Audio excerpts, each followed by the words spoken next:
सम्यक दर्शन शुद्धम योग ज्ञानम विरतिमेव चाप्नोति दुःख निमित्तमपीदं तेन सुलभम भवति जन।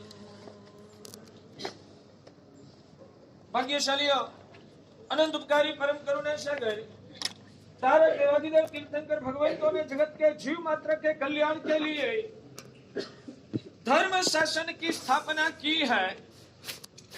परमात्मा अरिहंत प्रभु ने पिछले से तीसरे भव में निर्मल सम्यक दर्शन की स्पर्शना की और सम्यक दर्शन के प्रभाव से अनादिकालीन मिथ्यात्व दृष्टि की वजह से दृष्टि में जो जहर छाया हुआ था, दृष्टि में जो अज्ञानता भरी हुई थी, दृष्टि में जो भी विकार छाए हुए थे, वो सब विकार दृष्टि में से निकल गया। परमात्मा की दृष्टि शुद्ध निर्मल और सम्यक दृष्टि हुई। सम्यक दृष्टि के प्रभाव से प्रभु की सोच में जो परिवर्तन आया, उस परिवर्तन को हमें ठीक रूप से समझना है। पहले तो सिर्फ भौतिक दृष्टि को ही जीव प्रदान करके भौतिक पदार्थ को ही हृदय में केंद्र में रखकर व्यक्ति अपना जीवन को आगे बढ़ाते थे। सम्यक दर्शन के प्रभाव से जीवात्मा भौतिकता को साइड पर छोड़ के आध्यात्मिकता को ही केंद्र में रखता है। वो सम्यक दर्शन का सबसे पहला प्रभाव है और उस वजह से ही परमात्मा ने जगत के जीवों को सिर्फ दुखों से छुटकारा दिलवाकर भौतिक रूप से सुखी और समृद्ध बनाने का परमात्मा ने कभी भी नहीं सोचा। दूसरी बार बोलता हूं भाग्यशाली, परमात्मा ने सम्यक दर्शन पाने के बाद जो दृष्टि में निर्मलता पैदा हुई, भौतिकता को छोड़ के जो आत्म तत्व तक परमात्मा की दृष्टि विकसित हुई, उस दृष्टि के प्रभाव से सबसे पहले प्रभु की सोच में क्या परिवर्तन आया है? मुझे लग रहा है कि आज भगवान महावीर के अनुयायी के रूप में खुद को दिखाने वाले हमारे जैन समाज वो भी भौतिकता में ही सीमित हो गया है। शायद उसके हृदय में थोड़ा प्रेम और करुणा का परिणाम है और उस प्रेम और करुणा के कारण से ही जगत के जीवों को शायद दुख में मदद करने का हमारा जैन व्यक्ति सोच रहा है। वो अभी तक हमारी इतनी खुशी की बात है कि हमारा जैन समाज दुखी लोगों को दुख में सपोर्ट करने का सोचता है, मगर सबसे बड़ी जो दरिद्रता है, सबसे बड़ी जो अज्ञानता है, हमारे में जो अंदर में भ्रम है, उस भ्रम की वजह से महावीर का सेवक कहलाने के बाद भी हम दूसरे को भौतिक रूप से ही सद्धर समृद्ध सक्षम बनाने तक ही सोच सकते हैं। उनकी आत्मा क्यों संसार में दुखी हो रही है और आज मैं कितना भी उनको सुख से समृद्ध बनाऊंगा, मगर जो उनकी आत्मा निर्मल नहीं बनी या तो उनका पुण्य नहीं है, तो ये समृद्धि भी उनको कब तक सुखी कर पाएगा? ये गंभीर प्रश्न होने की वजह से सिर्फ भौतिक रूप से उनको सक्षम करना उतने तक सीमित सम्यक दृष्टि नहीं सोचता है। सम्यक दृष्टि तो वो ही सोचता है कि उनकी आत्मा अंदर से निर्मल बननी चाहिए, उनकी आत्मा राग द्वेष से मुक्त होनी चाहिए, उनकी आत्मा में भरा हुआ जो भी कर्म का कचरा है वो निकलना चाहिए और वो आत्मा शुद्ध स्वरूप का स्वामी होना चाहिए। वैसा तक जो सोच सकता है, भगवान कहते कि उसने ही सम्यक दृष्टि पाया है। सिर्फ दुखी लोगों को सुखी बना दूं, भूखे को भोजन खिला दूं, गरीब को पैसे दिला दूं, उतने तक सोचने वाला वास्तव में तत्व से लक्षण से वो आत्मा जैन नहीं है। जैन भी नहीं है लक्षण से। जैन का लक्षण जो शास्त्र में भगवान ने बताया है ना, वो लक्षण उसमें नहीं दिखता है। क्या दुखी जीवों को दिख के दया करना वो जैनत्व है? भाग्यशाली दुखी लोगों को दिख के उसके पर दया करना वो जैनत्व है? फिर से तीसरी बार पूछ रहा हूं, दुखी लोगों को दिख के उनके पर दया करना वो क्या जैनत्व है? जैनत्व है नहीं, वो सिर्फ मानवता है। दुखी लोगों को दुखी दिख के सिर्फ दुख में दया करना और सपोर्ट करना, वो जैनत्व नहीं है, वो मानवता है। दया धर्म मानवता का है, वो मानवता का लक्षण है। दया का परिणाम पैदा होना। जिसके हृदय में दुखी को दिख के दया का परिणाम पैदा नहीं है न, वो जैन तो नहीं है, वो मानव भी नहीं है, वो पशु जैसा कठोर हृदय वाला। वो शरीर से भले मानव हो, लक्षण में गुणों में उसमें मानवता पैदा नहीं हुई है, लक्षण में गुणवत्ता में वो पशु जैसा है। दुखी को दिख के दया पैदा हुआ तो उसका अर्थ समझना कि उसमें कुछ मानवता के गुण धर्म पैदा हुए हैं। दुखी को दिख के दया करना वो जैनत्व नहीं है, वो मानवता है। ध्यान में रखो, आज आप लोगों ने मानवता और जैनत्व में भेड़सेड़ कर दिया है। मानवता और जैनत्व की परिभाषा में आप लोगों ने भेड़सेड़ कर दिया है। हिंदी शब्द नहीं आता इसलिए हमारा गुजराती शब्द बोलता हूँ, भेड़सेड़ करते हैं। भेड़सेड़ को हिंदी में क्या बोलते हैं? क्या बोलते हैं? मिक्स तो इंग्लिश शब्द हुआ। मिश्रण कर दिया। जैनत्व और मानवता की परिभाषा को क्लियर करो। सिर्फ दुखी को दिख के दया का परिणाम पैदा होना वो मानवता है। कोई दुखी को धावला उठाना वो जैनत्व का लक्षण नहीं है, वो मानवता का लक्षण है। कोई गरीब के पास दवा लाने का पैसा नहीं है तो दवाइयां दिला देना वो जैनत्व नहीं है, वो मानवता है। और एक बात समझना, आत्मा के जो भगवान ने 14 स्टेप्स दिखाए हैं ना, 14 स्टेप्स यानी कि 14 गुण स्थानक। 14 स्टेप्स यानी कि 14 गुण स्थानक। मोक्ष में पहुंचने के लिए 14 स्टेप्स आपको पसार करना होता है, 14 पगथिया पार करना है। यानी कि शास्त्र की परिभाषा में 14 गुण स्थानक को पार करना पड़ता है। उसमें से मानवता, दुखी को दिख के दया करना वो पहला चरण है, पहला पगथिया है भाषा। और पहला पगथिया को मानवता बोलते हैं। वो मानवता वो पहला गुण स्थानक है, वो मानवता पहला गुण स्थानक है। और चौथा गुण स्थानक क्या है? सामान्य रूप से जब आत्मा का विकास होता है ना, तब पहले गुण स्थानक से जीव जंप लगा के डायरेक्ट चौथे जाते हैं। दूसरे तीसरे स्टेप में सामान्य रूप से जाने का नहीं होता है। सामान्य रूप से 14 गुण स्थानक में जो विकास यात्रा है ना, उस विकास यात्रा में जीवात्मा पहले गुण स्थानक से जब ऊंचे उठता है ना, तो डायरेक्ट चौथा गुण स्थानक ही आता है। दूसरा तीसरा गुण स्थानक बीच में नहीं आता है, वो अभी चर्चा नहीं करना है। तो चौथा गुण स्थानक का लक्षण क्या है? चौथा गुण स्थानक का लक्षण यह है कि सिर्फ दुखी दिख के दया आके वो अटकता नहीं है, उससे और एक स्टेप आगे जाता है। वो दुखी क्यों हो रहा है, कब से वो दुखी है, और ये दुख में से छुटकारा दिलाना है। तो ये तो मैंने उनको संपत्ति और सामग्री दे दिया ना, वो तो टेम्पररी उपाय है। कायमी इलाज क्या है? कायमी इलाज वही है कि उनको भी आत्म स्वरूप की स्पर्शना करा देनी चाहिए और उनके अंदर के आत्म गुणों को उजागर करना चाहिए। उन आत्मा को आत्म स्वरूप की पहचान करा के आत्म तत्व की साधना के साथ जुड़ देना चाहिए। तो जन्मांतर में ये आत्मा दोबारा दुखी होगा ही नहीं। ऐसी समझदारी के साथ उनको आत्मा का उत्थान करने वाला भगवान अरिहंत प्रभु का मार्ग की पहचान कराना, उनको आत्मा की रुचि अंदर से उजागर करके भौतिक तृष्णाओं का त्याग कराना, वो ही हमेशा के लिए सुखी बनने का सही इलाज है। इसलिए सामने वाला जीव का वर्तमान जो दुखमय पर्याय है, पर्याय और द्रव्य में तो अब आपको पता चल गया।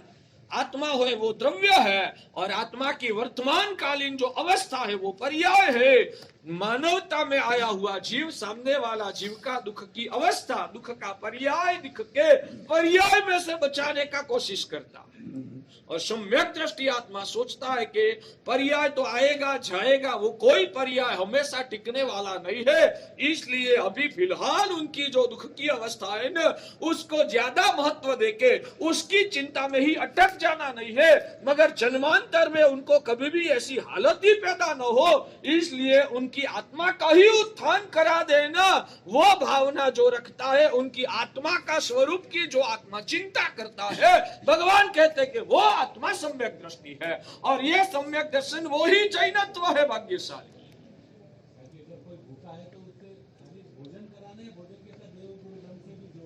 मैं आपको जो बता रहा हूं उससे आपको पता चल जाएगा कि आपका कर्तव्य क्या है। वो तो मैंने बताया, वो द्रव्य दया, वो मानवता है, और उनके आत्मा की चिंता करना वो सम्यक दर्शन है, वो जैनत्व है।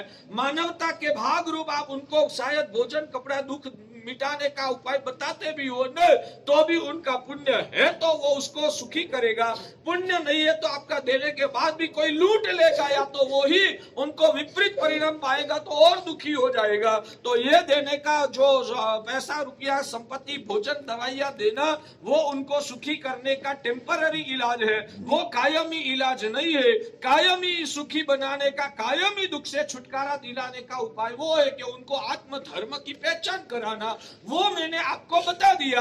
आप इतने तो समझदार है ही कि टेम्पररी इलाज करने में संतोष मानना चाहिए या कायमी इलाज करना चाहिए, वो मुझे खुल के बताने की मुझे कोई आवश्यकता नहीं लग रही है, क्योंकि आप उतने तो समझदार है ही। तो आप ही आपका प्रश्न का समाधान पा लेना कि क्या करना चाहिए। समझ में आता है? हा? ये चौथा स्टेप है। चौथा स्टेप में क्या आता है?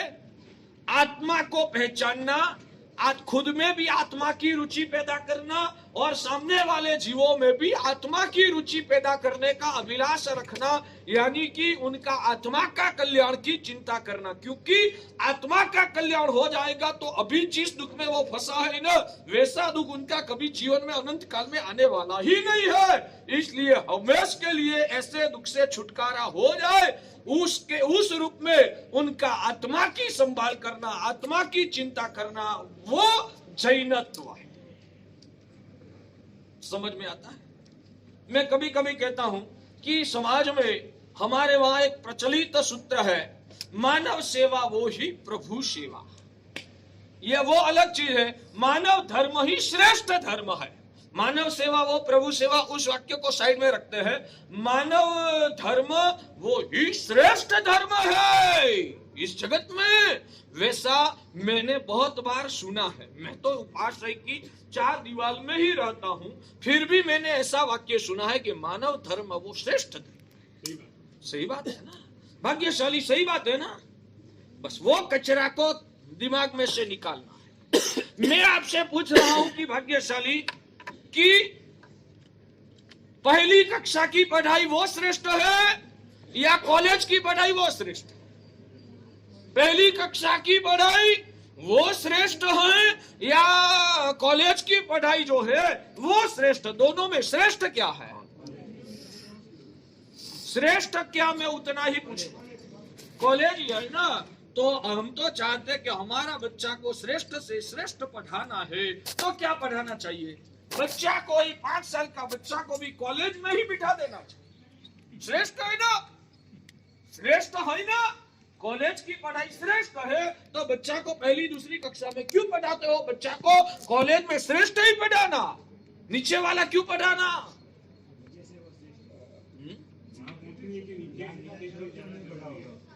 तो मेरा सवाल यह है, दोनों में श्रेष्ठ क्या? श्रेष्ठ तो कॉलेज की ही पढ़ाई है। पहली कक्षा को श्रेष्ठ का दर्जा नहीं दिया जाता। हाँ, जरूर शुरुआत कहां से करना, वैसा कोई पूछेगा तो कहूंगा कि पहली कक्षा से शुरुआत करना। पहली कक्षा जो है वो आधार है। पहली कक्षा जो है ना, वो बेस है, आधार है। इसलिए बच्चा को किसी कहां से भी शुरुआत करना है तो पहली कक्षा से ही करना है। पहली शुरुआत कहां से?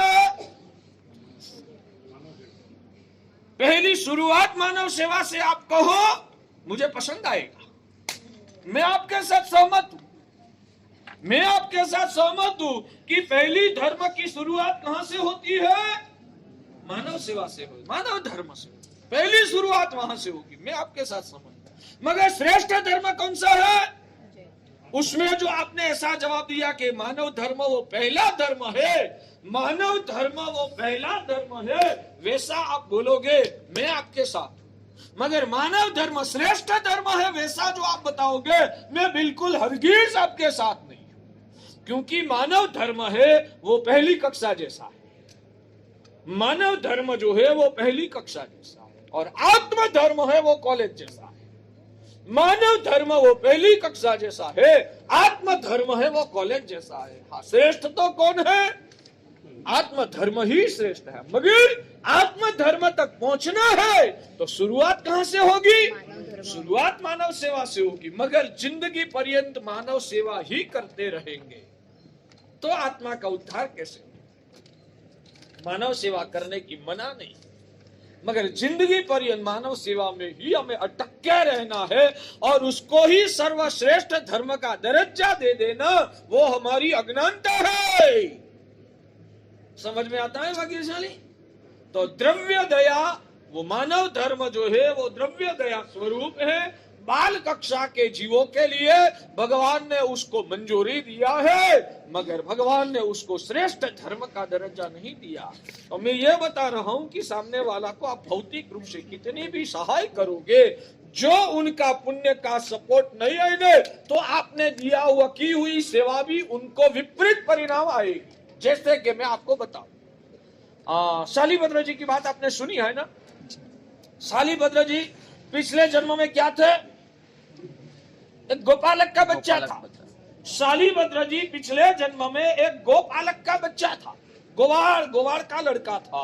वो लड़का शेरी में बच्चों के साथ खेल रहा था। कोई पर्व त्योहार के दिन सभी ने मिठाई वगैरह खा के आया और शालीभद्र को पूछा, आज तूने क्या खाया? शालीभद्र तो दूसरे भाव का नाम है, पिछले जन्म में जब भिखारी गरीब, संगम नाम था उसका। संगम के अवतार में मित्रों ने, समान वय वाले बच्चों ने, हमारे लोगों की ये हालत होती, सामने वाले को हम खुद ही पीड़ा उपजाते।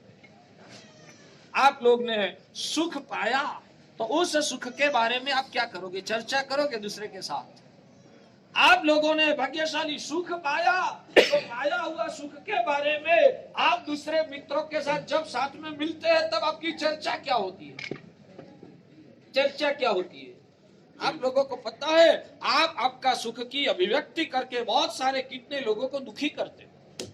आप आपका सुख की अभिव्यक्ति करके, अभिव्यक्ति करने के बिना आप रह नहीं सकते, क्योंकि आपका पेट छोटा है। आपका पेट छोटा है, सब बातें पेट में समाती नहीं है। इसलिए जैसे कि ज्यादा निवी में खा लिया तो क्या होगा? वोमिट हो जाएगा। ज्यादा खा लिया तो क्या होगा? वोमिट हो जाएगा ना। पचता अंदर पेट में समावेश होता नहीं है, पेट छोटा है, ज्यादा खा लिया तो वोमिट हो जाएगी। वैसे आप लोगों का पेट छोटा है तो जो भी पाया, महसूस किया ना, वो पेट में टिकता नहीं है, बाहर निकल जाता है। दूसरे के सामने आप आपके लोगों की सुखों की अभिव्यक्ति करते हैं या नहीं करते? हाँ या ना? रिस्पॉन्स देते रहिए भाग्य सर। करते हैं ना? आपकी वो अभिव्यक्ति का परिणाम क्या आता है पता है? आपकी अभिव्यक्ति सुन के दूसरे को कभी ईर्ष्या पैदा होती है। आपकी बात सुन सुन के खुद को भी वैसा पाने का मन हो जाता है, और पुण्य की कमी की वजह से वो नहीं मिलता है ना, तब अंदर में बेचैनी, व्याकुलता हो जाती है। इसलिए भगवान कहते हैं, गंभीर व्यक्ति जो होती है ना, जीवन में सुख मिला ना तो सुख को भी पचाता है, दुख मिला ना तो दुख को भी पचाता है। जिनको खाया हुआ पच जाएगा उनको वॉमिट होगी या नहीं होगी? जिनको खाया हुआ का पाचन हो गया उनको वॉमिट होगी या नहीं होगी? वॉमिट कहां से बाहर आती है? यहां से बाहर आती है, मुंह से। तो वॉमिट का अलग अलग प्रकार है। रोटी मिठाई ज्यादा खाया तो वो वॉमिट के रूप में जो बाहर आता है वो आप समझ सकते हो किसको वॉमिट कहते हैं। मगर कोई बात, अनुभव, कोई सुख दुख की घटनाएं जीवन में घटी ना, वो भी, उसका भी कभी पाचन नहीं होता है ना, गंभीरता नहीं होती है ना, तो उसका भी वॉमिट हो जाता है। वो वॉमिट किस रूप में बाहर आती है? शब्दों के रूप में। बातों चीतों के रूप में वो बाहर आता है। जब भी आप कुछ बातें करते रहते हैं ना, बस नवरे पड़े न बातें, नवरे पड़े न बातें, नवरे पड़े न बातें, आप लोगों की हालत क्या होती है? 20 नौकर वाली हो गई और अभी टाइम बचा है। शाम को मान लो कि 6 बजे आपकी नौकर वालियां पूर्ण हो गई है। पहले तो क्या होता था, शुरू में नए नए दिन थे ना, तो शाम तक 12, 14, 15 होती थी ना, तो सूर्यास्त के बाद प्रतिक्रमण करने के बाद भी टाइम मिलता ना, तो उस वक्त नौकर वाली गिन के भी रात के समय 12 ना 20 नौकर वाली पूरी करके हम सोते थे। मगर अब तो आदत हो गई, जम गया है, इसलिए हमारी नौकर वाली शाम को 5-6 बजे भी खत्म हो गई। अब 20 नौकर वाली पूरी हो गई, प्रतिक्रमण भी हो गया। अब क्या करना? अब क्या करना? 20 नौकर वाली खत्म हो गई और पीछे टाइम बचा है, तो क्या करना? बातें करना, नवरे पड़े। हाँ, पर मुझे तुझे टाइम मिला है ना। भगवान ने उपदान के दौरान 20 नौकर वाली मिनिमम गिनने का बताया है, मैक्सिमम गिनने का नहीं बताया है। भगवान ने 20 नौकर वाली उपदान में गिनने का मिनिमम बताया है, मैक्सिमम नहीं बताया है। आप लोगों ने तो ठान लिया 20 गिनना बस। मगर तुझे आज टाइम ज्यादा मिला है तो और 2 माला ज्यादा गिन लेना। नहीं, वो नहीं, ये तो क्या है, 20 तो फर्जियात है, इसलिए गिनना पड़ता है। अब 21वीं माला नहीं गिनूंगा, बातें। हाँ? तो हमारा लोगों का ये रोग है, हमारी आत्मा की ये बीमारी है भाग्यशाली। आप लोगों ने कभी गंभीरता से इस बारे में सोचा ही नहीं है कि बार बार बिना कारण बोल करना, वो भी आत्मा की एक बीमारी है, अंदर की क्षुद्रता है प्रकृति की।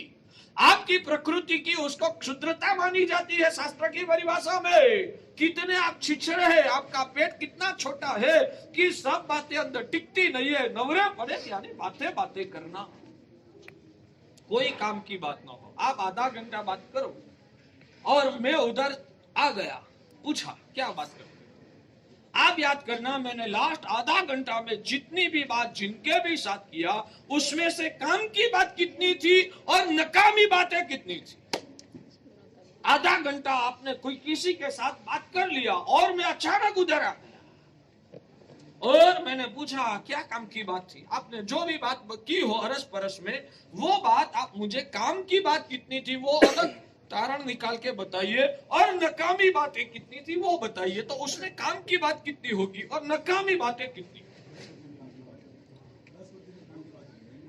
10% भी काम की थी। काम की है या नहीं उसको आप मापोगे कैसे? वो जीवन में आता है आपको।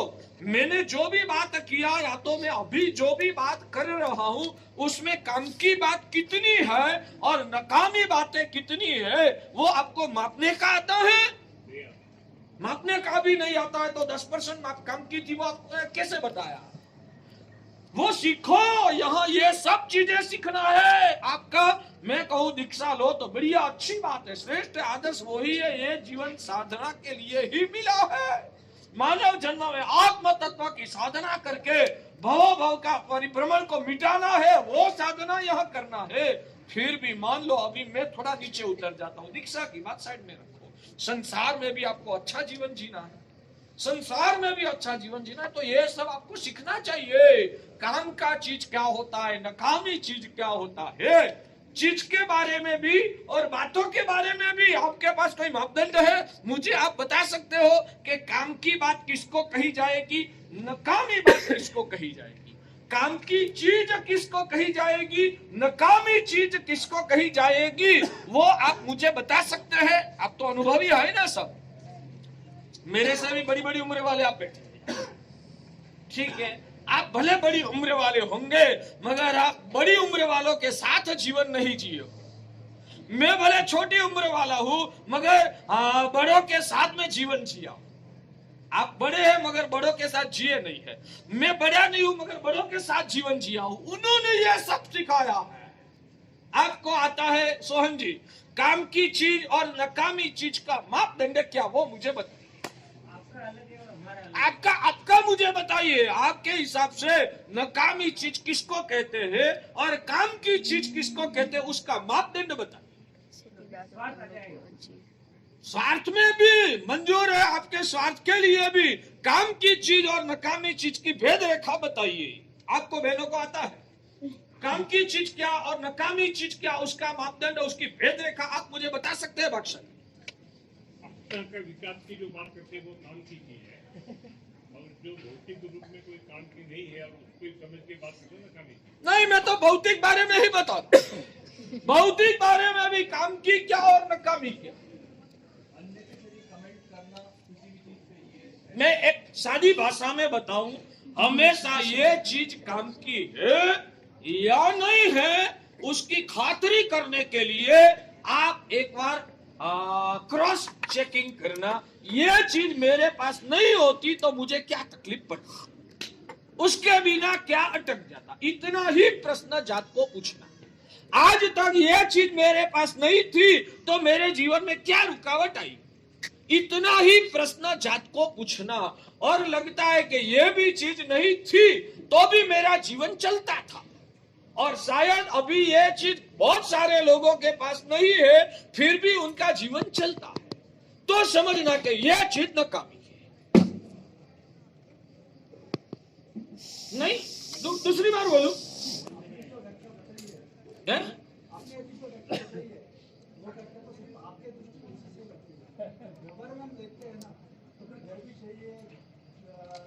हाँ घर चाहिए, बिल्कुल।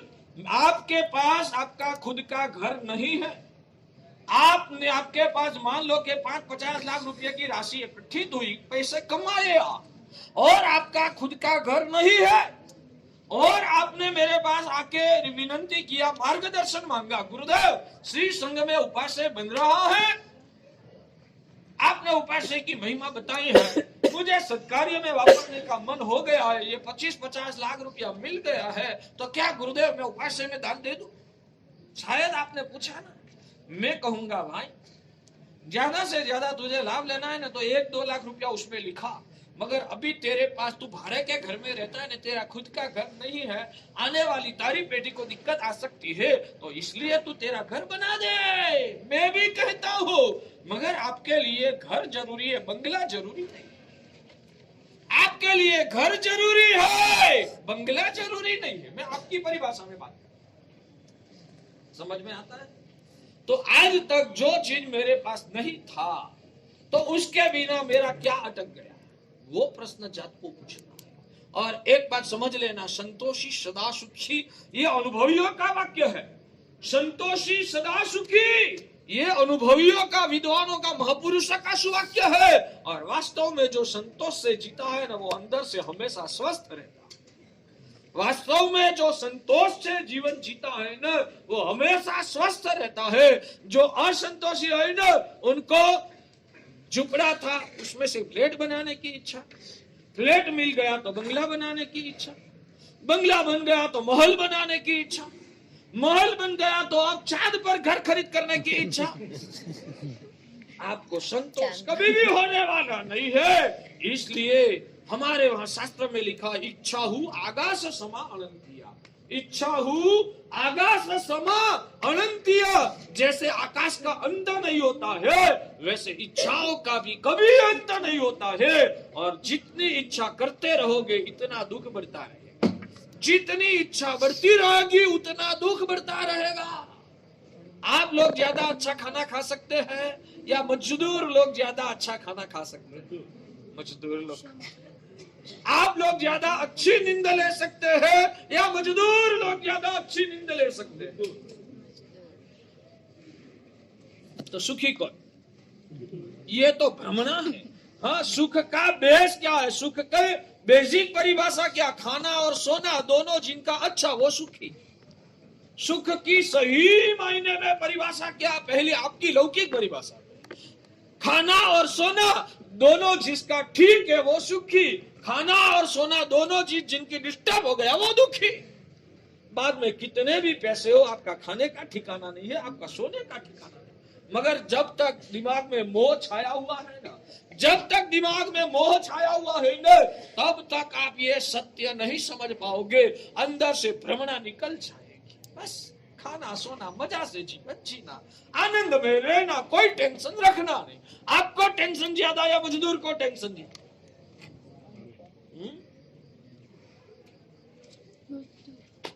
अब टेंशन ज्यादा या मजदूर को टेंशन ज्यादा? सच में कहूं, ये 1.5 महीना आपको आत्मावलोकन करने का मौका मिला है। शांत चित्त से दुनिया को नहीं रखने का आपको संसार में भी टाइम नहीं था। हम यहाँ बैठे बैठे दुनिया को आपसे भी ज्यादा अच्छी तरह से दिखते हैं। हाँ, शांति है हमारे जीवन में, कोई टेंशन नहीं है, कोई व्याकुलता नहीं है, कोई चिंता और कोई जिम्मेदारी नहीं है ना। तो पूरी दुनिया को आप दुनिया में रहकर भी दुनिया को जितना ठीक रूप से आप नहीं दिख सकते हैं ना, यहाँ 4 कोने में बैठकर हम आपसे भी ज्यादा दुनिया को ठीक रूप से मजे से दिख सकते हैं। आप लोगों को भी ये 1.5 महीना दुनिया को ठीक रूप से वास्तविकता में दिखने का मौका मिला है। तो आपका दिमाग का कचरा को निकालकर सही रूप से सत्य और वास्तविकता को समझने की कोशिश करो। भाग्यशाली समझ में आता है? तो काम की और नकामी चीज का मापदंड क्या? तो हर चीज में। और एक बात समझ लो, हमारे वहां ऐसी एक सुवाक्य है गुजराती में, पहलू सुखते जाते नरिया। पहलू सुखते जाते नरिया, ये हमारी गुजराती कहावत है भाग्यशाली। पहले नंबर का सुख क्या है? अंदर से स्वयं आनंद में रहना, स्वयं सुखी और स्वस्थ होना, वो सुख का पहला चरण है। आप अंदर से ही डिस्टर्ब है, भले ना आपके पास करोड़ों रुपया हो, क्या मतलब है?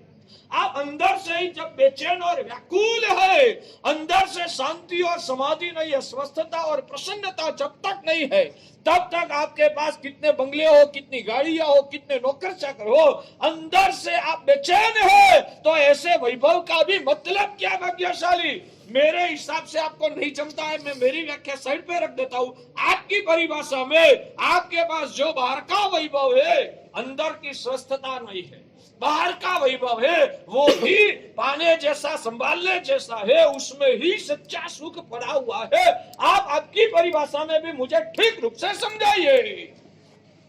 आपकी परिभाषा ये भ्रम है।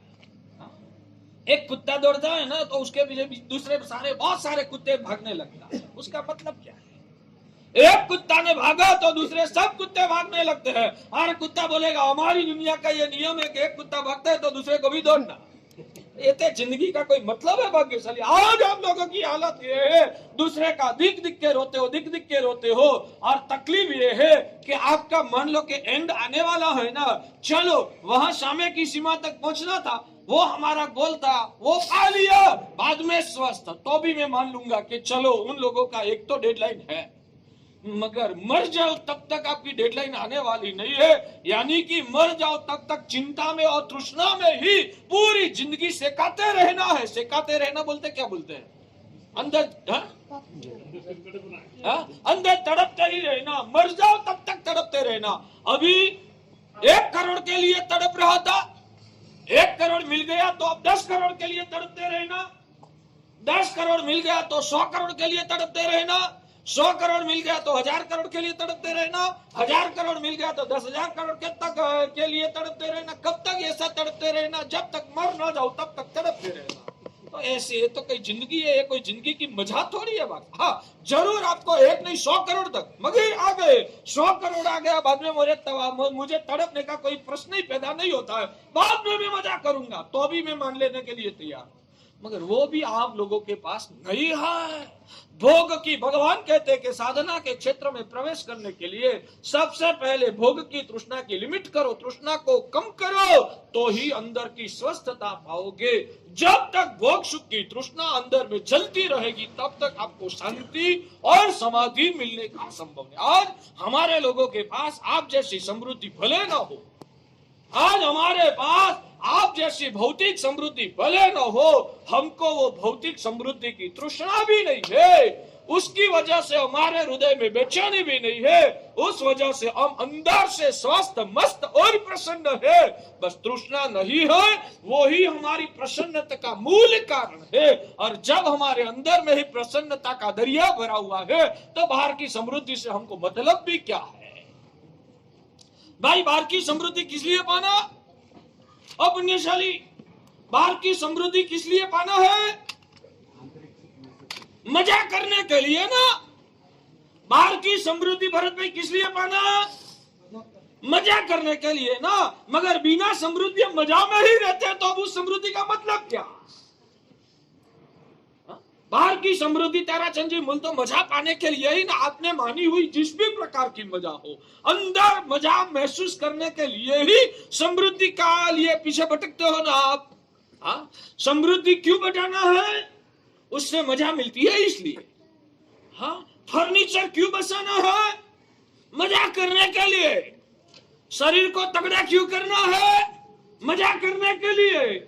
भौतिक जगत में जो भी आपने विकास माना है, भाग्यशाली यहां बैठे हुए जो भी लोग भौतिक जगत में विकास करने का सोच रहे हैं, वैसे भाइयों और बहनों को मेरा ये गंभीर प्रश्न है। मैं कहता हूं इसलिए नहीं, आप खुद आंखें बंद करके सोचो, मैं किस लिए किसके पीछे दौड़ रहा हूं, मैं किस लिए किसके पीछे दौड़ रहा हूं, और यह दौड़ का मतलब क्या है? ये गंभीर प्रश्न मैं आपसे दोबारा दूसरी बार पूछ रहा हूं कि आप जात को पूछो, भौतिक जगत में आपको विकसना है ना? भाग्यशाली, भौतिक जगत में आपको विकसना है ना, आगे बढ़ना है ना? गाड़ी, बंगला, फर्नीचर, करोड़ों रुपया, जो भी समाज में नाम ना प्रतिष्ठा, ये जो भी चीज आपको पाना है, मेरा प्रश्न है किस लिए पाना है वो मुझे एक बार बताइए। क्योंकि मैंने 10 साल की उम्र में दीक्षा ले ली, मैं अज्ञान था। हाँ, जरूर ज्ञानी के चरणों में आया हूं, मगर मैं खुद अज्ञान था। उस वक्त अज्ञान था, इसलिए मुझे तो पता नहीं ये भौतिक जगत में आगे बढ़ने से क्या फायदा होता है। समृद्धि सब भौतिक जगत में हमारी बढ़ती होती है ना, तो क्या फायदा होगा? मैं तो अज्ञान था, मुझे तो कोई पता नहीं था। अज्ञान दशा में मैंने ये रास्ता पकड़ लिया, मगर आप तो दुनिया के अनुभवी है। तो आज मुझे अंदर से प्रश्न हो रहा है कि वास्तव में ये लोग जिनको विकास कहते हैं, ठीक है, वैसा विकास हो भी जाएगा, वो विकास से क्या फायदा मिलेगा, और वो विकास आप किस लिए करना चाहते हो, आप मुझे समझाना। क्योंकि उसके पीछे मेरा 2 रीजन है। मैं आज तक सभी को ये सब छोड़ने का उपदेश देता हूं, तो शायद मुझे पता चले कि मैंने गलत रास्ता ले लिया, शायद मैंने गलत रास्ता पकड़ लिया है, तो मुझे अटकने का पता चले। एक, मैं बहुत फ्लेक्सिबल साधु हूं, मैं बहुत फ्लेक्सिबल हूं भाग्यशाली, और लगे कि मैंने गलत रास्ता पकड़ लिया, मुझे आगे क्या करना वो सोचूंगा, और कम से कम मैं दूसरे लोगों को छोड़ने का उपदेश देता हूं, तो मैं दूसरे को तो फंसाने की कोशिश न करूं। आप सही रास्ते पर चल रहे हैं ना, तो किसी का जीवन को बिगाड़ने का मुझे कोई अधिकार नहीं है। किसी का भी जीवन को बिगाड़ने का मुझे कोई अधिकार, मुझे लग जाएगा कि मैंने जो रास्ता लिया है ना, वो गलत रास्ता ले लिया है, और आप सही रास्ते पे है। वैसा जो वास्तव में पुरवार होगा ना, मैं आज के बाद कभी किसी को भौतिक प्रगति में ब्रेक लगाने का उपदेश मैं देने का बंद कर दूंगा। प्रामाणिकता तो इसको ही कहती है ना, कि अंदर में समझ में आ गया कि आप सही हो, मैं गलत हूं, तो मेरे रास्ते पर किसी को खींचने की मैं कोशिश भी नहीं करूंगा, मैं प्रतिज्ञा लेता हूं। मगर जो पुरवार हो जाए कि आप गलत रास्ते पर दौड़ रहे हो, और हमने जो रास्ता लिया है ना, वो ही सुखी होने का सही रास्ता है, तो मेहनत करके रात में नींद को भी हराम करके जितने लोग बच पाएंगे, उन सभी को बचाने के लिए पूरा जीवन न्यौछावर कर दूंगा। इसलिए क्लियर करना है कि दोनों में सही क्या है। भले आप छोड़ सको ना छोड़ सको, वो आगे का दूसरे नंबर का स्टेप आएगा, मगर विजन तो क्लियर करना पड़ेगा ना, कि आप जिस तरीके से, जिस दिशा में आप विकास साध रहे हो। मेरा एक सवाल है, सामने इस दिशा में 50 करोड़ का झवेरात पड़ा हुआ है, और क्या बिन वारिस संपत्ति है, 50 करोड़ के घरेने पड़े हुए हैं, बिन वारिस है, और सरकार ने डिक्लेयर कर दिया है जो भी व्यक्ति दौड़ के भाग के पहला ले लेगा उसकी मालिक। और यहां से ये सुना ना, मेरा व्याख्यान चालू था और आप यहां से दौड़ने लगे। महाराज को बोलने दो, अपन को भागो, आप सब दौड़ने लगे। सभी के हाथ में तो 50 करोड़ का दागीना नहीं आएगा, फिर भी सब लोग दौड़े ना। मैं समझ सकता हूं कि मिलने की संभावना है, इसलिए दौड़ रहे हैं। व्याजबी है, ठीक है, चलो आपको संसार में काम आएगा, मगर इस दिशा में खुला मैदान के अलावा कुछ नहीं है। इस दिशा में खुला मैदान के अलावा वहां एक पाई भी नहीं पड़ी हुई है, और उस दिशा में सब लोग दौड़े दौड़े दौड़े दौड़े, कितना 1 किलोमीटर 2 किलोमीटर 5 किलोमीटर दौड़े, हम गए और वहां पहुंचे तो कुछ हाथ में दिए। तो उस दिशा में दौड़ने का मतलब क्या? जहां दौड़ने के बाद भी अंत में कुछ मिलने वाला है ना, उस दिशा में आप शायद दौड़ो ना तो भी वो मंजूर रख सकता हूं, समझ में आता है, मगर जिस दिशा में दौड़ के बाद में अंत में एक पाई भी हाथ में आने वाली, कोई फायदा मिलने वाला नहीं है, फिर भी भ्रमणा से मोह की वजह से दौड़ते रहोगे तो ऐसा दौड़ने का मतलब क्या है? सब लोग तो मेरी बात नहीं सुनेंगे, मगर जो अच्छे समझदार लोग हैं, जो मेरा चाहक प्रेमी है, जिनको कुछ क्या है ये ठिकाने में है, उन लोगों को 2-4 अपने लोगों को तो मैं बचा लूं। जो अपने लोग हैं जो मेरी सुनते हैं उनको तो बचा लूंगा, दूसरे नहीं बचेंगे तो उनकी भवितव्य। सही बात है ना मेरी? प्रामाणिकता से बोलता हूं ना। आपको लग रहा है कि महाराज कोई दम्भ करते अंदर बात छुपा के बोलते हैं? मैं कोई बात छुपा के नहीं बोलता हूं, खुल के बताता हूं। और आप लोग क्या दुनिया की कुसेवा कर रहे हो? कुसेवा, आपके परिवार को भी आप दुखी करते हो। आप तो फंसे हैं, आप तो फंसे हैं, आपके परिवार को भी फंसाने का पाप क्यों करते हो? आप तो गए, आपका नई पीढ़ी का तो भविष्य उजला करो, उन लोगों को तो सच्चे राह पे चलाओ। आप तो दौड़े दौड़े जिंदगी बर्बाद कर दिया। आपके शरण में जिन्होंने श्रद्धा रखी, आपके शरण में आपके परिवार में जन्म लिया, उनको भी फंसाने का पाप क्यों करते हो? ठीक है, प्रैक्टिकली लॉजिकली आपकी बात सही है, मैं मेरी बात पकड़ के रखने वाला नहीं हूं, आपके गले में डालने वाला नहीं हूं, मगर मैं तो सिर्फ विजन क्लियर करता हूं। मेरा यह प्रश्न का आप जवाब दीजिए कि भौतिक जगत में कितना भी आप विकास करो, ये सब विकास किस लिए करना है, वो एक बार एक वाक्य में मुझे बताइए। एक बात सुनो, सुविधा तो आपको जीवन में जितनी चाहिए उतनी अभी मिल गई। सुविधा के बारे में कहो, खाने पीने के रोटी सब्जी चाहिए, मिल गया, मिठाई फरसाण भी मिल गया, पहनने के लिए कपड़ा भी मिल गया है, आपको रहने के लिए खुद का मालिकी का घर भी मिल गया है। सुविधा के बारे में कहो ना, मैं दावा करके कहता हूँ कि आज आपको जितनी संपत्ति मिली है ना, सिर्फ ब्याज में आप रख दो ना, और ब्याज में से आपका घर निभाओ ना, तो पूरी जिंदगी तक आपको कोई दिक्कत आने वाली नहीं है। इतना तो आपको मिल गया। तो सुविधा के लिए हम ये कमाई करते हैं, वो तो बोगस। मुझे क्या है, ठगाई, मुझे ठगने का जवाब है। आप मेरे साथ ठगाई कर रहे हो तो मेरा ठिकाने नहीं, तो मैं मान लेता कि हाँ आप सुविधा के लिए करते तो ठीक है, मगर मुझे पता है कि आप मेरे साथ भी ठगाई करते हैं, सुविधा के लिए आप नहीं करते हैं। आपको सुविधा तो जीवन में जितनी अपेक्षित है ना, उतना तो मजे से मिलता है और मिल गया। सुविधा के लिए करते हो, वो बात छोड़ो। अब दूसरा कारण बताइए। हमारे पास विजन नहीं था और हम अटक गए थे, उससे सोच समझ के भाग गए। अच्छा ठीक है, विजन नहीं था तब तक आपने वो रास्ता पकड़ लिया, अलग बात। अब तो विजन मिला है ना। विजन मिला, लेकिन हमें उसके आदी हो गए तो उसके छुटकारा कैसे पाएंगे? मैं आपको एक बात बताऊं, एक व्यक्ति दारू का आदी हो गया, उनको आप दारू कैसे छुड़ाओगे? वैसे आपको ये आदत छोड़ना। एक दारू का आदी हो गया है, दारू का व्यसनी हो गया है, उनको दारू का व्यसन छुड़ाना है तो छूट सकता है या नहीं छूट सकता? कैसे छूट सकता है? टाइम लेके 6 साल 8 साल। मगर टाइम लेके भी तू पीता रहे और आदत छोड़ने का मन बनाता रहे, तू पीता रहा और आदत छोड़ने का मन, तो क्या होगा? हमारी वही आदत है। इसलिए ही मैं कैसे भी रास्ता बताऊंगा ना, आप नहीं स्वीकार कर पाओगे।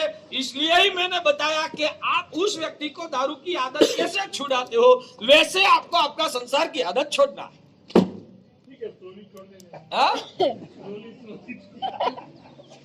स्लोली भी नहीं, मेरी बात सुनो, भले आप स्लोली छोड़ो, स्लोली भी छोड़ने का पुरुषार्थ किया, स्लोली भी छोड़ने का पुरुषार्थ किया, तो उसका मतलब इतना तो क्लियर हो गया कि आपने छोड़ने जैसा तो मान लिया है। और वो भी किसी को दिखाने के लिए भी बात सच्ची हो सकती है और अंतर मन से भी बात सच्ची हो सकती है। दोनों में क्या है? दोनों भी सही है।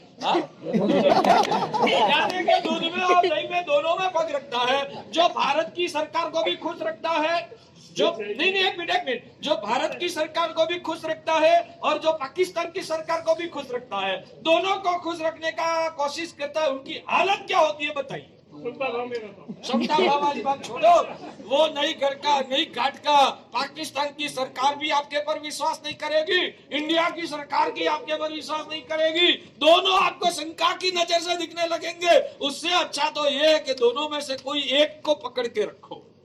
एक तो समाज की लज्जा के हिसाब से हाँ बोल रहा हूँ, एक अंतर्मन के लिए ये करने जैसा इसलिए हाँ बोल रहा हूँ। इसलिए मैं वही बात कर रहा हूँ। और एक बात समझो, यहाँ जो आए हैं ना, वो 1.5 महीना के लिए छोड़ के आए हैं, उनका भी मन संसार से थोड़ा तो हिल गया है। भले छोड़ पाएंगे या नहीं छोड़ पाएंगे, मगर उनको कुछ तो लगा है कि यहाँ भी दम है, इसलिए तो वो पुण्यशाली यहाँ तक आए हैं। तो अब उनके शर्म रखने की जरूरत, और कोई छूटे वाले यहाँ बैठे नहीं, आप चिंता मत करो। हो कि आप उपवास करते तो पचखंड लेना जरूरी है सबके सामने, तो आपका पचखंड लेने से उपवास का झगड़ा बनेगा। हाँ सही बात है, तो उसके हिसाब से ये बताया। हाँ तो अब भाग्यशाली वो ठीक रूप से मेरा ये प्रश्न है ना, आज प्रवचन के बाद दिन के दौरान आप आपके खुद के दिमाग में इस प्रश्न को घुमराओ, महाराज साहब का प्रश्न, और मैं बिल्कुल क्या टू द पॉइंट आगे बढ़ रहा हूँ। मैं आगे पीछे भटकता नहीं हूँ, मैं केंद्र को पकड़ के चलता हूँ। तो मेरा प्रश्न का जो केंद्र बिंदु है ना, उसको ही पकड़ के आप आपकी आत्मा के साथ बात करो भाग्यशाली। अंदर मेरा जो प्रश्न है ना, चौथी बार मैं सुना रहा हूँ कि भौतिक जगत में आपको विकास करना है, पैसे बढ़ाना है, नई मोटर कार खरीद करना है, छोटे घर में से बड़े घर में बंगले में जाना है, और वैभव समृद्धि बढ़ाना है। आपका स्वप्न तो वो ही है ना। अच्छा, वो किस लिए है, उतना ही मेरा प्रश्न उतना ही है, ये सब किसके लिए? जमाने के साथ चलना पड़ता है, सोसाइटी में स्टेटस बनाना पड़ता है, वो भी मुख्य कारण है। इसके सिवाय भी एक सच में कहूँ, हाँ सच में कहूँ, और जो सुविधा जो लेते हैं ना, उससे अपना जो लाइफ का जो स्टैंडर्ड है वो भी बढ़ाना है। जैसे कि पहले बैलगाड़ी में जाते थे, साइकिल में, स्कूटर वगैरह, लाइफ का जो स्टैंडर्ड है वो भी तो इम्प्रूव हो रहा है। ठीक हो रहा है। मेरा प्रश्न ये है कि आपका स्टैंडर्ड आपको क्यों बढ़ाना है, वो मैं पूछ रहा हूँ। आपका स्टैंडर्ड आपको क्यों बढ़ाना है? हाँ?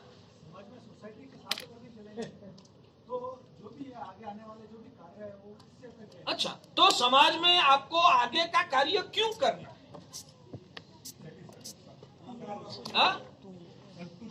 संतुष्टि के लिए ना। आखिर कितने भी बीच में वाला जवाब को पार करके अंत में किधर जाना है? उसके पहले नहीं आती है तो आपको जरूर करना। उनके पहले जो वो खुशी आपको नहीं मिल रही है, मिलने का कोई विकल्प नहीं है, तो जरूर वो करना। मगर आपने जो मान लिया है कि उसके बिना संतुष्टि, यानी कि मेरा शब्द आ गया खुशी पाने के लिए, पहले वो क्लियर करो। मैंने आपको जो प्रश्न पूछा था, डायरेक्ट जवाब में पसंद करता था, आपने डायरेक्ट तो जवाब नहीं दिया, घूम के अंत में आप उधर पहुंचे। अंत में किधर पहुंचे? कैसे भी करके, भले समाज में हमारा स्टेटस बनाकर भी हमारी जो भी मनोकामना है संसार के लिए परिपूर्ण करने की, परिवार की जो भी काम आगे का निभाना है, वो करने के लिए ये सब करते हैं। मगर वो सब भी क्यों करना है? तो अंत में जवाब वही आएगा, हमको अंदर से खुशी मिलनी चाहिए। ये भी निपट जाएगा तो खुशी मिलेगी, या तो समाज में हमारा स्टेटस बनेगा तो अंदर से खुशी मिलेगी। वही चाहिए ना। खुशी का आधार क्या है वो मैं प्रश्न नहीं कर रहा हूँ, मैं उतना ही पूछ रहा हूँ कि आपको ये खुशी चाहिए इसलिए ये सब करते हो ना। हाँ, भले एक पल तक भी आपको खुशी चाहिए, इसलिए ये स्टेटस भी बनाना है। किस लिए? खुशी महसूस करने के लिए ही करना है ना। तो मेरा प्रश्न ये है कि इतनी सारी मजूरी करने के बाद जो खुशी मिलती है, वो मजूरी बिना मेहनत, वो खुशी बिना मेहनत मुफ्त में मिल रही है, तो पसंद करेंगे या नहीं? जो खुशी घूम घूम के 50 साल तक मेहनत करके जो खुशी पाना है, मैं कहता हूं कि वो खुशी हमको मुफ्त में गुरु के चरणों में वही खुशी, वही नहीं उससे 10 गुनी 100 गुनी खुशी जो गुरु के चरणों में मिलती है, तृष्णा ही खत्म हो जाती है और स्वाभाविक 24 घंटा निश्चिंत रूप से मजा मजा महसूस कर सकते हैं। आप जो खुशी स्टेटस पाने के बाद भी निर्भय रूप से, यह खुशी भी कब तक टिकेगी कोई गारंटी, तो उससे 10 गुनी 100 गुनी खुशी मुफ्त में बाल्यकाल से ही मिल सकती है। तो वैसी खुशी पाने में क्या अवरोध पैदा हो? वो हमारे संस्कार में नहीं बैठे बच्चे थे तभी से, इसके हमको संसार के संस्कार प्रति हमको लगता वही ठीक है, वो गलती कर लिया, मगर आज कोई आपको, अच्छा मैं आपको एक बात बताऊं, कोई चीज आपको अच्छी क्वालिटी वाली पहले आज तक नहीं मिल रही थी, तो जैसा मिलता था उसमें आप निभाते थे, मगर सालों के बाद कहीं पर से आपको, जैसे कि पहले के जमाने में, मैं आपको बात करता हूँ, आपका सादा मोबाइल था ना, आप जब युवान थे तब आपके हाथों में सादा मोबाइल था। उस वक्त आज का क्या मोबाइल को कैसा बोलते हैं? Touch screen. मुझे तो कुछ आता नहीं है, इसलिए आप मुझे सिखाना थोड़ा। आपके पास टच स्क्रीन मोबाइल नहीं था तब तक आपने चालू मोबाइल निभाया। अब टच स्क्रीन मोबाइल आ गया, पहले नहीं था तो चलाते थे, अब टच स्क्रीन वाला मोबाइल आ गया तो आपने क्या किया? पैसा कमा के वो ले लिया। आप पैसा कमा के कुछ भी करके लिया ना, जब तक नहीं मिला था तब तक जैसा मिला था वैसा से चलाया, मगर अब जब मिल रहा है तो लेना जैसा तो आज तक ये श्रेष्ठ क्वालिटी वाला सूप कोई दिलाने वाला नहीं था, तो जैसा मिला उससे चलाया, निभाया। मगर आज कोई श्रेष्ठ क्वालिटी का सूप दिलाने वाला सामने से गुजरात से इधर आया और मुफ्त में देने के लिए तैयार है। और मैं ऐसा नहीं कहता हूँ कि मेरा माल आपको लेना ही है, मैं तो सिर्फ माल दिखाता हूँ, मेरी ये क्वालिटी है, मैं माल दिखाता हूँ, आपको पसंद आए तो लेना, न है तो हमारा माल तो इतना अद्भुत है ना, जगह जगह पर खपने वाला है। हमारा माल का बिक्री करने के लिए हमें कोई टेंशन नहीं है, मगर आपको पसंद आता है और आपको लगता है कि नहीं माल तो श्रेष्ठ है और मुफ्त में मिलता है, मुफ्त के भाव में मिलता है, सिर्फ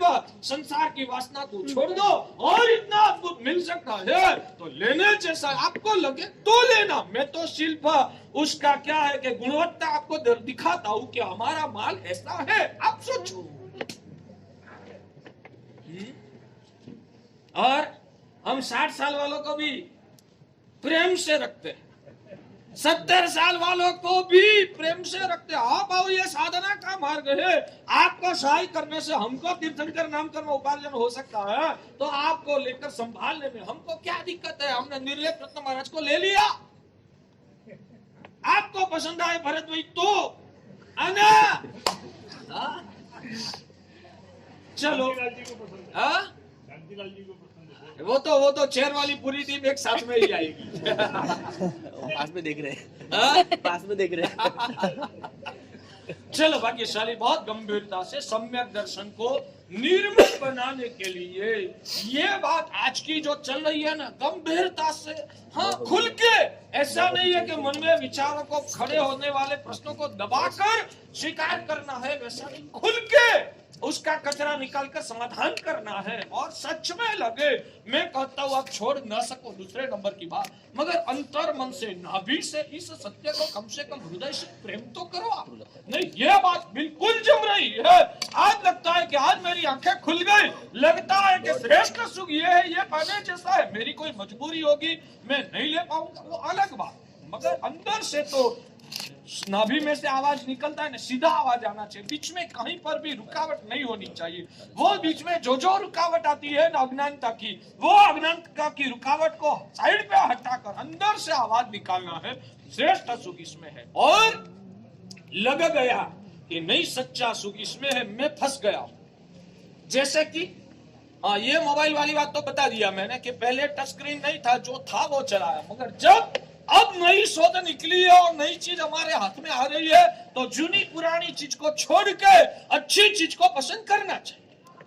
अच्छा ठीक है, आपने जब आप बेंगलोर में आए, आज बेंगलोर में या इंडिया में व्यापार में किसकी महिमा है, कौन सा धंधा में ज्यादा सफलता होती है? मान लो कि बिल्डर लाइन में, मान लो, या तो जवेरात में, हीरा में, मान लो कि अच्छा भविष्य दिख रहा है, मान लो, कल्पना है, मुझे तो पता नहीं है, उसमें ज्यादा अच्छा अब आप जब बेंगलोर में आए तब से लेकर आज आपकी 55 साल की उम्र हो गई, तब तक आपने तो कपड़े में ही व्यापार किया, आपने तो कपड़े में ही व्यापार किया है, और इस उम्र में अब व्यापार की लाइन बदलना प्रैक्टिकल आपके लिए मान लो कि अब संभव नहीं है, क्योंकि इसके लिए जो ब्रेन पावर चाहिए, शारीरिक पावर चाहिए, वो आज कम पड़ रहा है उम्र की वजह से। 55-60 साल हो गया, मैं तो धंधा की लाइन चेंज नहीं कर सकता, मगर आपका 22 साल का लड़का है, उसके लिए आप क्या करोगे?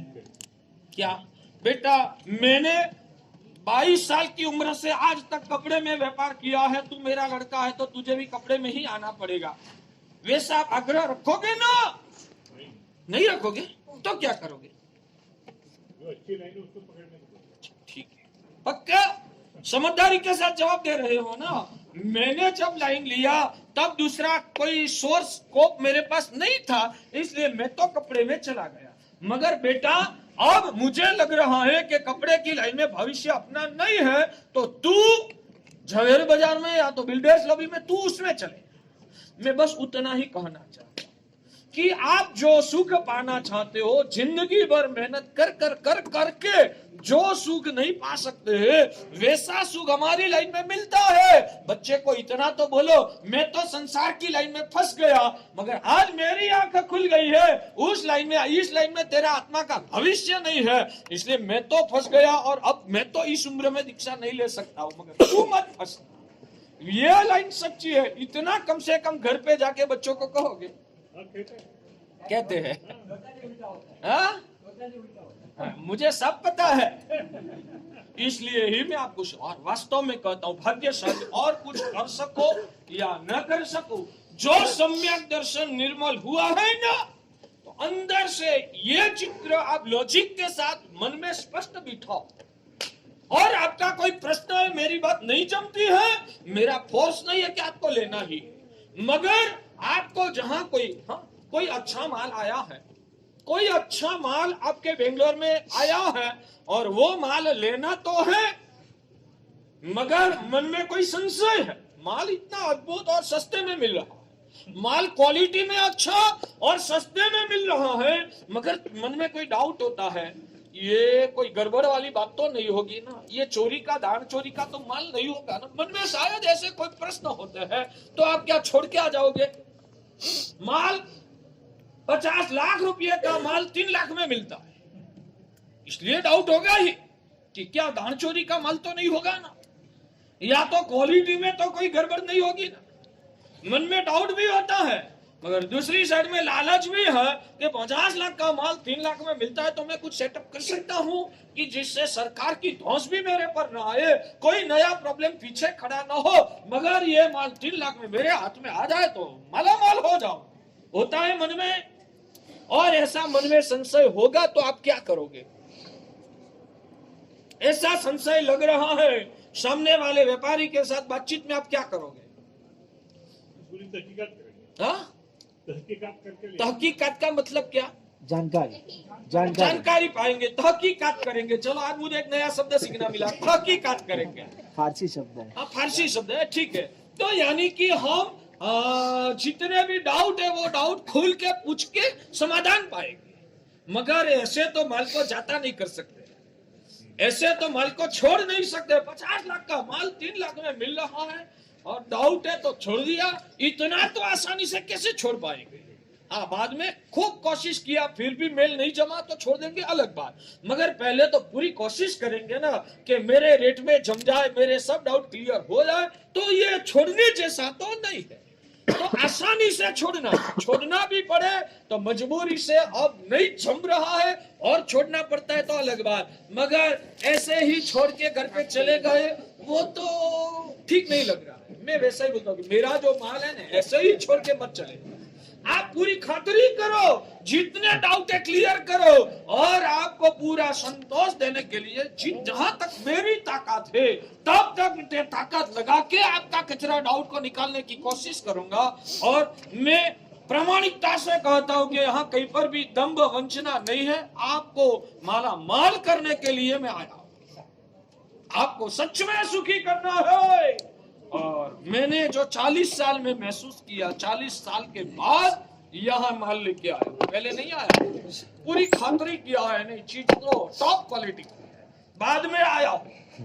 तो मेरा ये प्रश्न आप गंभीरता से आज दोहराइए। कौन सा प्रश्न है कि अब जो रुपया की संपत्ति बनाने के बाद, गाड़ी बंगला बसाने के बाद, समाज में सत्ता और प्रतिष्ठा जमाने के बाद, ये सब करके मुझे क्या चाहिए, क्या पाना है? ये सब किस लिए मैं कर रहा हूं?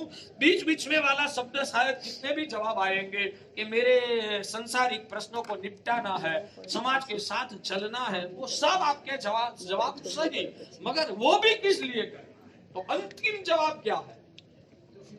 खुशी के लिए, बस मन में मजा मिले, खुशी मिले, आनंद मिले। स्टेटस भी इसलिए ही चाहिए ना, लोग हमारी वाह करते तो मजा। फर्नीचर वैभव भी इसलिए ही चाहिए ना, वो भोगवने के दौरान मजा। परिवार को बढ़ाना है, पैसा को क्यों बढ़ाना है? पैसा से हम जो भी कर पाएंगे उसमें मजा मिलती है, गरीबी में वो मजा नहीं होती है। वो मजा पाने के लिए पैसा कमाना, प्रतिष्ठा जमाना, सत्ता पाना, जो भी संसार की दुनिया में करना है, वो सब अंदर की खुशी आने के मजा को महसूस करने के लिए ही करते हैं ना। अंतिम जवाब क्या है? आनंद पाने के लिए जिंदगी भर मजूरी करते हैं, और जिस पैमाने में मजा आप पाते हो, मैं कहता हूं कि उससे 10 गुनी, 100 गुनी, 1000 गुनी मजा यह मजूरी करने के बिना आसानी से हम महसूस, और वो भी जिंदगी भर बिना टेंशन कर सकते हैं। तो मेरा प्रश्न ये होता है कि मुफ्त में शुरू से ही इतनी मजदूरी करने के बिना भी इतनी अद्भुत मजा जो मिल सकती है, तो वैसी मजा पाने के लिए पूरी जिंदगी इतनी मेहनत मजदूरी क्यों कर? वो मेरी समझ में नहीं आता है, इसलिए मैं आपको पूछ रहा हूं। ये जो प्रश्न पूछा ना, मेरी समझ में नहीं आता है, इसलिए मैंने बोला नहीं। इसलिए मैं लोगों को उपदेश देता हूं कि ये लेना जैसा है। इसलिए मैं लोगों को प्रेरणा करता हूं कि यहाँ मुफ्त में बस इतना कुछ छोड़ दिया ना, और यहाँ की भगवान के वचनों की धारा में हम रहते तो इतनी मजा मिलती है, महसूस करता हूं। फिर भी मान लो कि आपने मुझे बताया कि नहीं महाराज साहब, ये मजा से तो ये संसार की मजा अद्भुत है, और मुझे भी लग गया कि नहीं आपकी बात सही है, तो कल से मैं इसका उपदेश दूसरे को देने का छोड़ दूंगा। प्रामाणिकता से नहीं बोलूंगा, किसी को नहीं कहूंगा। आपकी मजा क्या है? आप जो मजा लेते हो ना, वही मजा है। दूसरी बात, विहार आदि का करना। तीसरी बात, भोजन आदि का कोई निश्चितता नहीं रहती कि कल क्या मिलेगा, क्या नहीं मिलेगा, कहाँ पे रुकना, क्या करना, तो वो सब इतनी जो अनिश्चितता वाला जीवन। मेरा तो प्रश्न उतना ही है कि मजा को बाहर की दुनिया की घटनाओं के साथ कोई निस्बत है, या मजा को चित्त की समाधि के साथ निस्बत है? मेरा प्रश्न उतना ही। मजा को बाहर की पदार्थों की घटनाओं के साथ लेना देना है, या मजा? मैं आपको एक प्रश्न कर रहा हूं। मेरा एक प्रश्न ये है भाग्यशाली, एक व्यक्ति 32 साल की उम्र वाला प्लेन में बैठकर मुसाफरी करता है, दूसरा व्यक्ति 36 साल की उम्र वाला वो प्लेन में बैठकर मुसाफरी कर रहा है, तो दोनों में मजा किसको ज्यादा?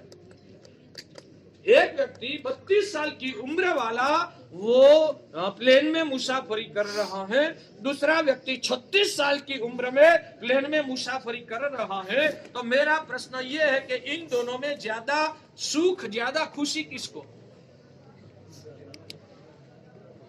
क्यों? दोनों की उम्र अलग है।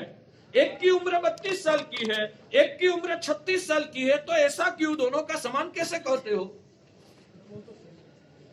ऐसा बोलो महाराज साहब, प्लेन की मुसाफरी को और खुशी को उम्र के साथ क्या लेना देना है? जवाब मुझे आप ऐसा दो, महाराज साहेब खुशी को उम्र के साथ क्या लेना देना? तो मैं वही कह रहा हूं कि खुशी को घटना के साथ क्या लेना देना?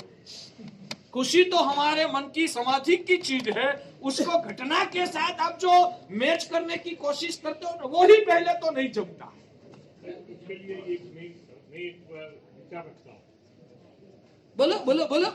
जो अभी हम 10 दिन से इधर है, कोई साधन बिना हम जी रहे हैं ना। 10 दिन में हमारे पास कोई साधन नहीं है। जो घर में थे, सुबह उठ के चाय में डाला करती थी, न्यूज़पेपर था, टीवी था, मोबाइल था, घूमना था, बातें थी, स्कूटर था, गाड़ी था, बाथरूम थी, सब कुछ था। कुछ भी नहीं है। 48 घंटे में एक बार वो भी जो बना के देते वो मिल रहा है। तो भी हम इधर खुशी से जी रहे हैं। इधर सब कुछ था, तो उसको कंपेयर कर देते हैं। बिना सपोर्ट, बिना साधन से भी हम अच्छी तरह जी सकते हैं। वही मारा रहा है।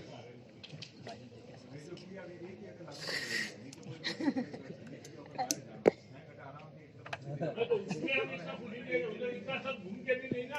हिल स्टेशन जाना है, घूमने जाना है, पिक्चर जाना है, बाहर जाना है।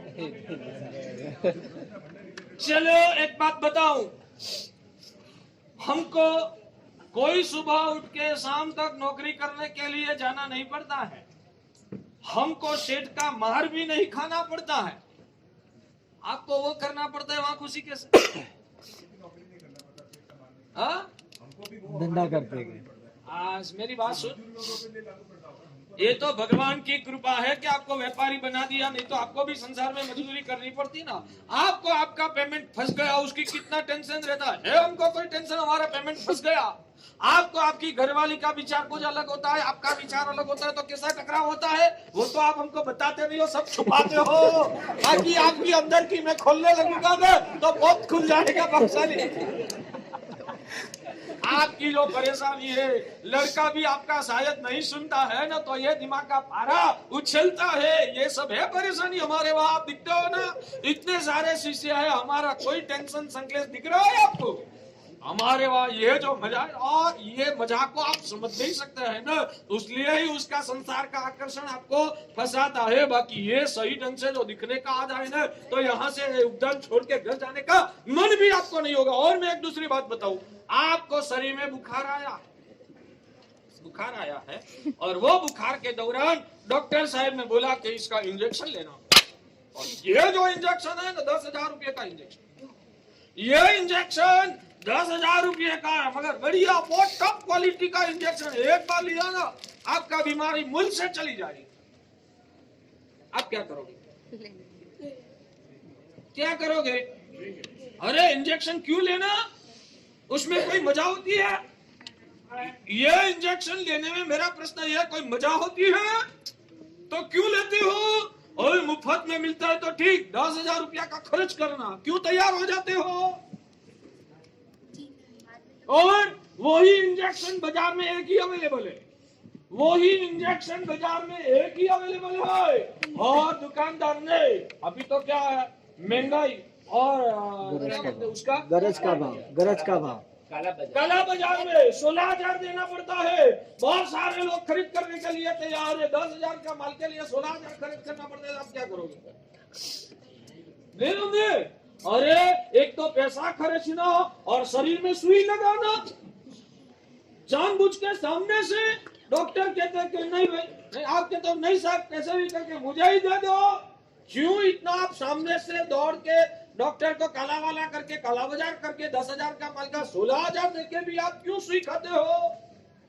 सुई क्यों खाते हो?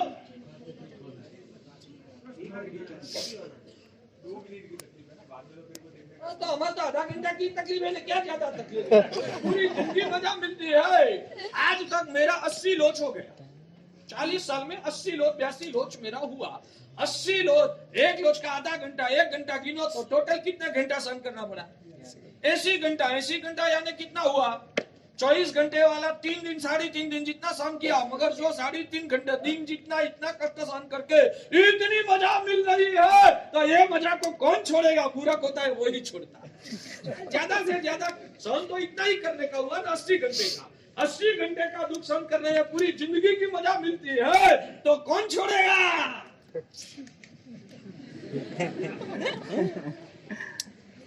समझ में आता है? और कोई टेंशन नहीं आपको। तो कल सरकार का नया कानून आया, यानी टेंशन हमारा हमें को कोई सरकार का टेंशन रहेगा। कानून में सरकार का कांग्रेस ही आए या भाजपा की आए, कितने भी कानून में बदलाव आएगा, है हमको कोई टेंशन। आप लोगों को हर रोज न्यूज़पेपर पढ़ना पड़ता है। नए नए सरकार ने, गुजरात सरकार, कर्नाटक सरकार ने क्या कानून लाया, भारत सरकार ने क्या कानून लाया, अंतरराष्ट्रीय क्या परिवर्तन आया, चाइना में ऐसा हुआ तो हमारा धंधा तो चाइना के पर भी टिका हुआ है, तो अब हम क्या करेंगे। कितने टेंशन आप लोगों को है, हमको कोई टेंशन। शायद आप बोलते हो हमको कल की रोटी की चिंता नहीं, चिंता आपको तो पूरी जिंदगी की चिंता करनी। मैं चौमासा बेंगलोर में आया हूँ ना, नया हूँ ना, मेरा कोई सगा वाला इधर रहता नहीं है। मेरा खून का कोई रिश्ता जिसको कहे, मेरे गांव वाले कोई नहीं है, मेरे समाज वाले कोई नहीं है यहाँ। फिर भी आप लोग पहले तो सुयो, आप मुझे पाट पे बिठा के आप जमीन पे बैठे। आप कितने भी करोड़पति हो, अब्जोपति हो, मेरे चरणों में आप झुकते हो, मैं आपको आशीर्वाद देता हूँ। आप हाथ जोड़ जोड़ के प्रार्थना करते हो, गुरु महाराज आशीर्वाद दो, गुरु महाराज इससे बढ़िया प्रतिष्ठा, इससे बढ़िया मजा। आपकी परिभाषा में कहूँ तो क्या अलग है, मजा ही मजा है। और आप बेंगलोर में रहते हैं ना, आप यहाँ के किसी के घर में बिना कहे जाकर डायरेक्ट बारना खटखटा के अंदर घुस जाओ, कौन आपको एंट्री देगा। और हम किसी के घर में धर्मराज कह के निकले, हमको रसोड़ा तक अंदर में ले जाए। हमारे जीवन की महिमा तो दिखो यार। भौतिक रूप से कहता हूँ, ये आध्यात्मिकता नहीं है। भौतिक जगत में भी हमारा जो सम्मान है, हमारी जो निश्चिंत और निर्भय दशा है, हमारे अंदर का जो स्वास्थ्य है, हमारी अंदर की जो खुशी है, इन्हें मैं दावा करके कहता हूँ भारत भर में जैन साधु की जैसी खुशी दूसरे किसी में ढूंढ के बताइए, मैं आपका गुलाम हो जाऊँ। जैन साधु जो खुशी महसूस करता है, जो अंदर से स्वास्थ्य अनुभव करता है, जो उनका अंदर का सुख है ना, वो सुख की तुलना संसारी जगत के कोई जीव के साथ नहीं कर सकता। ठीक है, समय बहुत हो चुका है, तो भाग्यशाली वो है। हमारा शायद थोड़ा भी कष्ट हो ना, तो कल के प्रवचन में शायद कहा था कि हॉस्पिटल में आप जाते हो आपकी कोई बीमारी की वजह से, घर में तो आप जो खाना मिलता था वो सब खाते थे, जो इच्छा होती थी वो खाते थे। और हॉस्पिटल में एडमिट होना हुआ, और हॉस्पिटल में डॉक्टर ने बोला कि आपको ये चीज खाना है, ये चीज नहीं खाना। इसको डॉक्टर की गुलामी कही जाएगी ना, ये डॉक्टर की गुलामी कही जाएगी ना। डॉक्टर ने बोला कि आपको ये 5 आइटम खाना है, उससे अलावा और कोई चीज नहीं खाना है, वैसा डॉक्टर ने बताया, तो वो डॉक्टर के आदेश की गुलामी आपको पालन करना पड़ेगा या नहीं करना पड़ेगा। तो ऐसी डॉक्टर की गुलामी स्वीकार करना वो अच्छा, या घर में रहकर अपनी इच्छा के अनुसार खाना पीना मजा करना वो अच्छा। मैं आपके जवाब की प्रतीक्षा करता हूँ। 2 मिनट प्रवचन ज्यादा चलाऊंगा। वो तो आने वाला ही है, हमारा ही है, हमारे गुजरात से आया है, हमारा गुजरात का पानी है वो। इसके पीछे वाले की बात है, वो उनके समागम में आ गया है तो आ जाएगा। भाग्यशाली प्रवचन पूरा करना है, मगर मजा का विषय निकला है, तो ये प्रश्न का जवाब दीजिए। आपका अंदर का अज्ञान का कचरा को मिटाना है। घर में मन भावे वैसा स्वच्छंदता से आप चाहो वो सब खा सकते हैं, मजा कर सकते हैं। हॉस्पिटल में गए तो डॉक्टर ने बोला वो करना पड़ेगा, ये खाना ये नहीं खाना, तो ये डॉक्टर की गुलामी आ गई। तो डॉक्टर की गुलामी पसंद करनी चाहिए या नहीं करनी पड़ेगी। कोई ने जबरदस्ती से आपको हॉस्पिटल में एडमिट होने का नहीं कहा। डॉक्टर ने कहा आपको नहीं आना है, आपके घर में रहो, खाओ पियो मजा करो, मर जा। डॉक्टर ने क्या जबरदस्ती से आपको खींच के हॉस्पिटल में एडमिट किया था, या आप आपकी मर्जी से एडमिट हुए थे? पैसा लेके एडमिट हुए थे। हाँ, पैसा लेके। ठीक है, तो मैं वही बोल रहा हूँ कि किसी ने जबरदस्ती से आपको पकड़ के हॉस्पिटल में एडमिट नहीं किया, आपने सामने से पसंद किया। मैं हॉस्पिटल में आता हूँ, डॉक्टर साहब आपको तो 50,000 का बिल पहले से चुका देता हूँ, मगर मुझे एक पसंद, जब कोरोना के समय में बेडरूम नहीं मिल रहा था, बेड नहीं मिल रहा था, तो 2 नंबर में भी पैसा खिला के कितने लोग सामने से एडमिट हो गए। तो गुलामी कहाँ, हॉस्पिटल में है या घर में है? जल्दी से जवाब दो तो जल्दी से खत्म कर। अच्छा, तो हॉस्पिटल में तो गुलामी है, फिर भी उसको आप पसंद करते, अच्छी मानते, कारण क्या? बीमारी भी है और बीमारी मिटाने का ये विकल्प है, इसलिए हम ये सहन करते हैं। हमारी अंदर की आत्मा की मूर्छा की, राग द्वेष की बीमारी, कर्मों की बीमारी को मिटाने के लिए हम सामने से एडमिट हुआ है। जब हमने दीक्षा लेने का तय किया ना, गुरुदेव ने हाथ ऐसा करके, तैयार है ना? पक्का? यहाँ आने के बाद मम्मी पापा को मिलना नहीं मिलेगा, यहाँ आने के बाद आइसक्रीम जीवन भर खाने का नहीं मिलेगा, यहाँ आने के बाद पिक्चर दिखने का नहीं मिलेगा। अंगुली ऐसे कर करके हमको बताया था, ये करना पड़ेगा, ये करना पड़ेगा, ये करना पड़ेगा। तैयारी है? 10 बार बोला हाँ गुरुदेव तैयार हूँ, बाद में दीक्षा दिया। समझ में आता है मैं क्या कह रहा हूँ? ये गुलामी हमने सामने से पसंद की और पसंद किए, उसके पीछे भी हमारी ये गिनती समझदारी है। हमारी आत्मा की बीमारी को मिटाना है, इतना सहन करना पड़ेगा, कर लूंगा, मगर ये बीमारी मिट रही है और अंदर का अनंत सुख प्राप्त हो रहा है, तो ये तो क्या भी साथ में है, ऐसा समझदारी के साथ संसार को ठुकरा। तो आप लोगों को भी मैं वो कह रहा हूं, बस अंतिम चरण की संसार में पूरी जिंदगी आप मजूरी करके, टेंशन सहन करके, पूरी जिंदगी जो आप घिस देते हो, पुरुषार्थ, मेहनत मजूरी करते हो, कष्ट सहन करते हो, वो सब करके अंत में आपको जो पाना है ना, अंदर की खुशी, ये सब बिना करके मुफ्त में, सस्ते में ये खुशी बिना मेहनत मिलती है और जिंदगी पर टिक सकती है, तो वो रास्ता क्यों गलत? यानी कि यही सच्चा सुख का रास्ता है। जो भी हलुकर्मी आत्मा है, उनको मेरी रिक्वेस्ट है कि आप गंभीरता से सोचिए, और आपको कोई डाउट है तो क्लियर कीजिए, मगर ये श्रेष्ठ मौका मिला है, ये मौका गंवाने जैसा नहीं है। इस भाव में इस मौका को जो गंवा दिया था, तो शास्त्रों में ज्ञानी भगवान लिखते हैं, दोबारा अनंत भव तक ऐसा मौका मिलना दुर्लभ, इसलिए इस तक को गंवाने जैसा नहीं है। लेट तो लेट भी, अभी भी जग गए, शायद शादी कर दिया, बुढ़ापा आ गया, तो भी अभी भी मौका, अभी भी आपको बचना है तो बच के ये स्वाद पा लो, और भगवान के शरण में आ गए ना, तो थोड़े बहुत में तो विस्तार हो जाएगा, ये परिभ्रमण की पीड़ा खत्म हो जाएगी। और अभी थोड़े थोड़े के लिए आप चुक गए ना, थोड़े मन में संशय रह गया, थोड़ा मोह का आक्रमण की वजह से शायद संशय में, डर में आप अटक गए ना, अनंत भाव तक उसका परिणाम भुगतना पड़ेगा, अनंत भाव तक। इसलिए आपको वो सहन नहीं करना है तो प्रमाद को छोड़ के थोड़ा जल्दी से, अब बहुत सोचने का समय आपके पास नहीं है, जल्दी से अंदर से निर्धार करके और हाथ पकड़ के आपको बाहर निकालने का और जिंदगी भर संभाल के आपको खुशी देने की गारंटी देता हूँ, गारंटी देता हूँ। ये सुख का आलम्बन भगवान का शासन प्रकृत पुण्य से मिला है। तो आप आत्मा के बारे में सोचिए, मोह का जहर को पिघालिए और परम पद की यात्रा का ये जो मौका मिला है, उस मौका की साधना करके आप जीवन को सफल बनाओ। वो ही मेरा अंतर से आशीर्वाद।